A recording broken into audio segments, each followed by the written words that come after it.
Welcome to another edition of Dolphins In Depth, a podcast produced and provided to you by the Miami Herald. I am your host, Omar Kelly, Miami Herald Dolphins columnist. Joining me is C. Isaiah Smalls, Dolphins beat writer. Isaiah, we're at a pivotal point of the Dolphins season, and they're all pivotal. But here's the reason why I tell you that this is a pivotal point. We're at the point of the season where there's 7 games left, and just about every game is a must win. Earlier this week, you kind of broke down what it's going to take for the Miami Dolphins to make the playoffs. And to summarize it, they can only afford at the most probably one win based on how you see things breaking down. One loss. Yes. Just because of the way this deep hole that they've dug themselves in. You got to look at the standings. You got the Broncos that would technically be a playoff team right now, which I know people are surprised about. And then the Colts, right? And then if you remember, we played the Colts, or the Dolphins played the Colts, excuse me. And they lost. So the Colts own the tiebreaker. And so the way that I just configure the records and who each team plays at the end of the year, I have both of those teams, the Broncos and the Colts at 9-8 to end the year, right? And so if the Dolphins finish 9-8, right, which would be 2 losses in the rest of the year, obviously they wouldn't make the playoffs. The Colts own the tiebreaker, and then I believe the Colts and the Broncos play each other too. So then one of them will, obviously hold the tiebreaker above one another. So they can't lose more than one game, and there's a few games down the season, down the stretch that are a little bit got at Green Bay, San Francisco's traveling to Miami, at Houston, at Cleveland, and if the game looks anything like it did the other night, that'll be a difficult one to say the least. But yeah. People are sleeping on Jameis Winston. I am not a Jameis Winston sleeper. I actually think Jameis Winston is a relatively good backup quarterback. He's shown you he's a national treasure. Everybody knows that. He's just so entertaining. But sleep on him and he'll get you now. And I think the Browns are a little bit better of a team than we've seen most of this season. I think a lot of that is injuries. But I also want to bring up one thing that enters the equation for me when it comes to this final stretch. It's been a while since I've covered the Dolphins, 2019, where their season wasn't relevant in December. Whether they get in or they don't, the season is always relevant in December. That's just the Dolphins' way. Now, I can tell you how it doesn't become relevant. And what happens in December games is, one, the weather changes, your style of play has to change.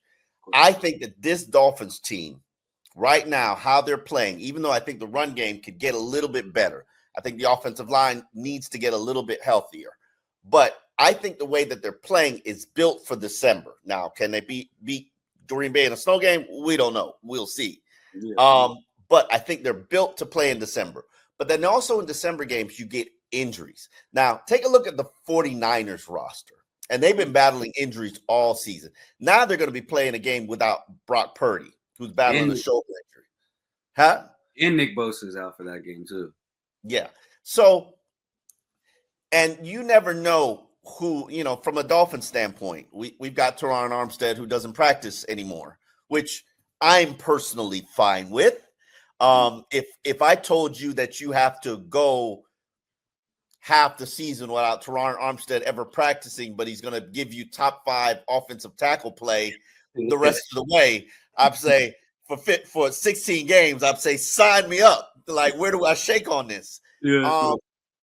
But you never know. I think Teron Armstead's one of those players. If something happens to him, it will drastically impact the Dolphins in terms of the caliber of play, the game planning. Tua's another player like that. Tyreek is probably another player like that. Jalen Ramsey's another player like that. So Denver could lose one of their Jalen Ramsey, Tyreeks. I don't think the Indianapolis Colts are very good. I think they're fugazi. I agree with you. We'll see what happens there.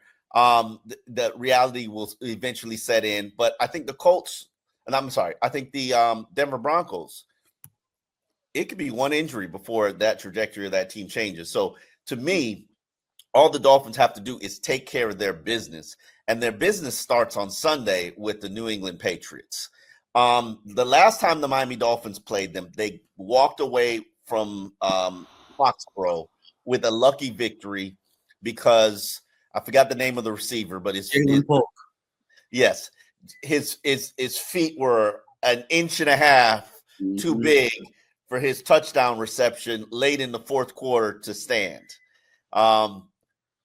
And that was with Jacoby Brissett, who I think is one of the most mediocre quarterbacks ever in NFL history. No offense to the Palm Beach native, PB Dwyer native. Well, I can't say no offense when I say. Yeah, I'm about to say you can't say that after you just called him one of the worst quarterbacks in NFL history. Like this game been around a while. Worst quarterbacks that people continue to pretend is a starter caliber quarterback. There you go. Like props to him because I've seen some backups steal money for years, and Jacoby's out there hustling. So props to him for continuing to hustle the game. But now they've got Drake Maye, and Drake Maye has this athletic. He's got a cannon of an arm, definitely. And he's also got this athletic intangible. But he's a rookie, and rookies. I always say this. When there's about 5 games of film, defensive coordinators can put a game plan together for them. What do you think would be the right game plan or the right approach for Drake Maye on Sunday? I mean, for me, it's just make everything really fast. I think with rookie quarterbacks, you got to speed them up a little bit, send pressure towards him. Obviously, he can use his legs a little bit, so you don't want to, create these crazy rushing lanes. Everyone's got to kind of just stay in their gap and, just – but I think if you take away the tight end as well, because him and Hunter Henry have a little bit of a connection, as most tight ends rookie quarterbacks do. You take away Hunter Henry, you speed him up a little bit. I think he'll throw an interception or two, and obviously with the DBs that they have, specifically Jalen Ramsey, he can go grab one, right? So you can't really try him on that side. So I think speed him up, take away Hunter Henry, it'll be easy. Good. Okay. The Dolphins had a tremendous amount of success. That was the first game where they were effective rushing the ball. As of late, the last 2 games, they've rushed for less than 100 rushing yards. The absence of Alec Ingold probably has contributed to some of that. Go ahead. Yeah. No, that was my thing. You said earlier that the offensive line kind of has to play a little bit better in reference to the rushing attack. I think honestly, it's solely Alec Ingold. Like they haven't said that. Yeah, because like you can tell, like he brings something to the lineup, right? Like fullback is one of those positions, right, where you don't really see it in the modern NFL anymore. But I think when you have one, like he's there for a reason, right? And I think just with the way that they've been rushing the ball in his absence and the way they're rushing the ball before it, like I think it's him, right? That you don't have him. Certain plays that you can run, just they don't fit the same. Because I mean they've been trying, Durham Smythe, I believe, right? Like at that position, like it is just Durham Smythe had fallen out the rotation completely, right? And so now he's, playing a position that, like, I mean, he practices as an H-back. Durham's a veteran, savvy. I mean, Durham's the longest tenured Dolphin. Look, he's fine, but there's a reason why he fell out of the rotation. Am I correct? That's fair. Okay. And so now he's back in it. He's not the monster blocker that Julian Hill is. Yeah, I know you're a Julian Hill fan. We don't gotta talk about that. We don't gotta talk about that. Respect to Julian Hill, but I just but I think it's Alec Ingold, and he's questionable for Sunday. Hopefully he can suit up. He's missed the last 3 games. Hopefully he can suit up, and they can kind of resume some of that pre-injury rushing attack that was somewhat deadly. The last time that the Dolphins played New England, it was the return of Raheem Mostert. He came back from his chest injury and probably had his best game of the season in that performance. As of late, and I know Mike McDaniel won't acknowledge it, but Raheem has kind of been in super secret probation. And in fairness to the coaching staff, and Mike McDaniel said it, I will say this. Raheem was the first player ever that I've really heard Mike McDaniel criticize in 3 years by when he said that, if you can't hold on to the ball, then we've got 3 other backs that can get the job done and would love those opportunities. And poof, vanished, vamoose. We haven't seen Raheem Mostert. Now, last week, Mike McDaniel said it was more of the injury that Raheem suffered. He suffered a hip injury, got examined, then came back in the game, played, but they rather stay with Achane. Do you think that this is an opportunity for Raheem to finally get himself out of this Mike McDaniel doghouse? Yeah, of course. I think, look, I think it's important to send message to the players. Like, as a coach, as much of a player coach as McDaniel is, there's still a hierarchy, right? And so I think, and even though he said he wasn't necessarily sending a message and all that stuff, and some of the players had, commented. Would a coach who's sending a message tell you that he's sending a message? No, not at all. Not at all. I always wonder that when we ask these questions, like if I was sending a message, would I tell you that I'm sending a message? Probably not, but obviously, there is one sent, right? I think it was interesting. I think, if I'm trying to remember a Raheem Mostert carry, I think he had 3, maybe something. He was a third down back in the Rams game. Okay, and he caught passes. He got some carries last week against the Raiders. Yeah, but then again, he caught passes. Again, he caught passes. Yeah, I mean, it wasn't substantial. But let's look at Raheem's right now at 3.7 yards per carry, which is less than Devon Achane at 4.3 and less than Jalen Wright at 4.1. Now, to his defense, I would argue to you that Raheem did not fall off, and Raheem was a Pro Bowler last year, had the second most productive season of any tailback behind Christian McCaffrey, scored franchise record 21 touchdowns. I know he's older, and I know he's battling a couple of injuries this season, but you don't fall off that steep. No, I don't even think it was a fall off. I just think he just kind of I think football, like most sports, you got to get a rhythm, right? And so if you're not really if you're touching the ball 3 times a game, it's difficult to establish that rhythm, right? So look, I think this running back purgatory he's kind of been in, it could stand to end on Sunday. Obviously the offensive staff found some holes in that defense that they really, I think they attacked the edge a lot. Yes, they did. And so they, if they hadn't changed that, the way that they rush from the edge, they're going to do it again, and it will be Achane and Mostert. But I believe that game, part of the reason why Mostert had that good game was because it was really just him and Jalen Wright. I think Achane got hurt. Achane had suffered a concussion. You're correct. Yeah, and so obviously it'll be interesting to see just how they distribute carries. Jalen Wright is, I don't want to say falling off a cliff either. I just think people have at the start of the season there's tape on him, and then towards the end of the season, they thought he was going to be the savior. They thought he was going to carry this offense, and then reality set in. Yeah. We shall see. I'm still a Raheem Mostert fan. I do believe that he is still I know people think I'm crazy when I say I think he's still the best back on this team for all that he can do. It'll be interesting to see if he'll get an opportunity to sort of dig himself out of the doghouse he put himself in, and costing the team 2 losses with those 2 critical fumbles.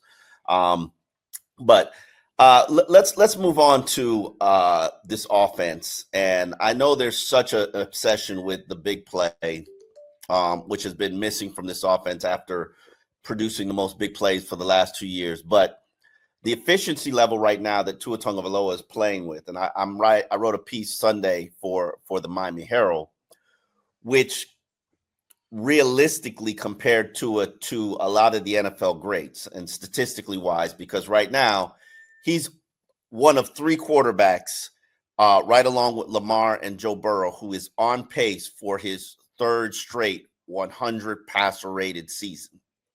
Now, only if he did it, he'd become the 10th quarterback ever in NFL history to do it in consecutive seasons, joining the likes of Aaron Rodgers, Drew Brees, Peyton Manning, Tom Brady, Joe Montana, Steve Young. Yeah, if he did it. And see, my argument in the column is you folks think he's so mediocre and think he's so average and think what he does is so easy that everybody can do it. And I thought that perception would end this year. when you saw, hey, everybody could do it. Well, you saw 3 other guys try to do it and produce the worst offense in NFL history. Yeah. What Tua does is very technical, very complicated, from way he turns to the handoffs, to the play fakes, to the play actions, to the, to the movement, to the ball fakes. It's a very elaborate, and then the quickness of his release, throwing the ball before receivers. People always say, or the critics, I'll call them critics, but they're really the haters. They always say Tua throws, all receivers throw the ball before their receivers make their break. I'm like, no, they don't. Yeah. No, they don't. There's one play, the deepest pass they had last week. Literally, the ball is out his hand before Tyreek even makes a break on a 17-yard reception. Yeah. And that ball could only be put in one place. Yeah. And that's what Tua is. That's who he is as a quarterback. And the level of efficiency that he's playing with right now, he's got 101.6 passer rating. He leads the league in completing 73.4% of his passes. My question to you, still, I think he's number 10 in yards per attempt at 7.5. My question to you is, can this be maintained for the final 7 games of the season if he stays healthy? I think so, because this is more sustainable than relying solely on big plays. And granted, the big plays, it hasn't been as much as it was in years past. But let's not forget the Jonnu Smith, 50+ yard bomb, right? I think they're still trying to figure out this offense, right? It's still kind of new, right? It's evolving. It's evolving, and I think McDaniel put it perfectly. This is defenses get paid too, right? Other teams get paid too. We have 2 years of tape showing what we can do, right? And so I know, I forget the commentator at the beginning of the year that was like, let's ban the 2 high safeties. No, we're not going to ban the 2 high safeties. You got to figure out a way to get around the 2 high safeties, or else defense are going to keep using it. And so, that's the thing that the Dolphins are in now. They're trying to figure out how to beat this 2 high safety on a consistent basis. They've shown promise with it as of late, right? Back-to-back wins, right? So I think they're figuring it out. I think the big plays are going to come, right? You can't hold these guys down forever. You can't hold a Jalen Waddle. You can't hold a Tyreek Hill. They have too many playmakers on this team. Even now OBJ is getting involved, right? OBJ had the clutch catch to kind of seal the game, I believe, against the Rams. This is what you wanted just as an offense. Obviously, and to get back to what you're talking about with Tua and how not plays, but fans kind of criticize him as oh no, he's not a Joe Burrow, he's not a Lamar, he's not a. Well, that's fine. He's not any of those guys. I guess where the quarterback position is now, they prefer someone that can use their legs a little bit more.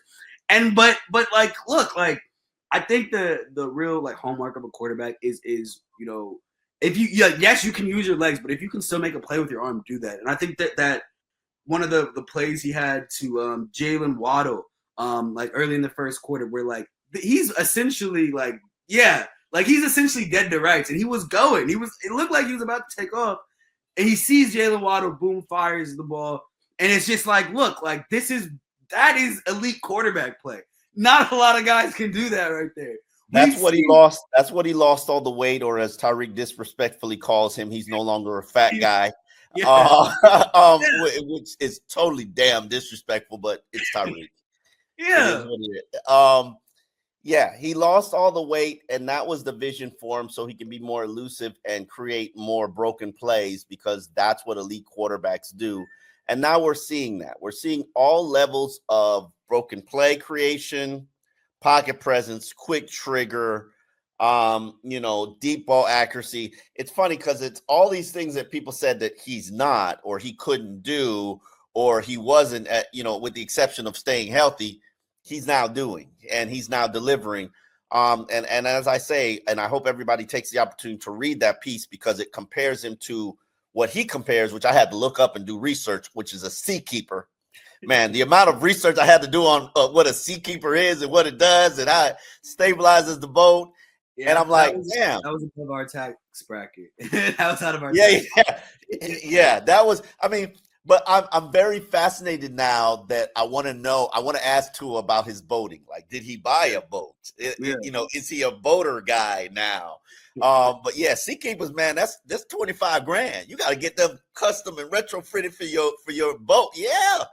You can't have a boat, but your boat don't have a Seakeeper's it's $17,000, and then to get it fabricated and custom fitted for your boat, it's gonna cost you a little bit. It's like it's customizing a car. You gotta customize your boat. I did a lot of research, bro. I did a lot of research to understand. I'm like, what is this Seakeeper thing? And then when when I did the research and I realized what he's talking about, it's right. He's right. He's a stabilizing presence for this team. They're scoring 27.7 points a game with him as the starting quarterback. They were scoring 11 when he was out. That's a huge difference. Those 2 touchdowns. Yeah, he keeps everything balanced, throwing to 8, 9 different targets per game. It's like he's a quarterback. I compare him to this era's Drew Brees, and honestly, even though Drew Brees only won 1 championship, there's no shame in that. Drew Brees is going to be a first ballot Hall of Famer, unlike Eli Manning. Hopefully he doesn't get in first ballot because that's ridiculous. Eli Manning, yes, he has 2 championships, but he has only a 500 record. Do you know Eli Manning has a 500 records as an NFL starter? Yes, I do. 100%.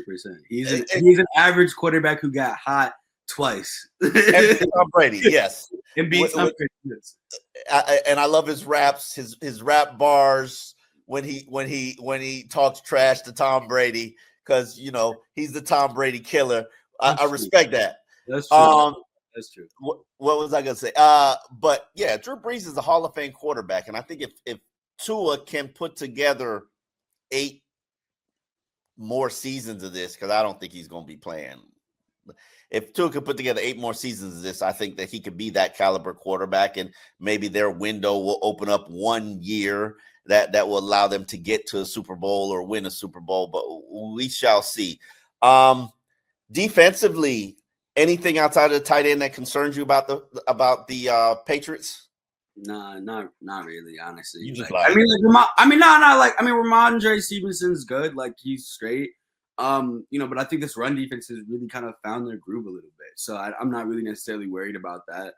And he's someone that has at least this year, a history of putting the ball on the ground, right? So you got to be punching when you go to tackle him.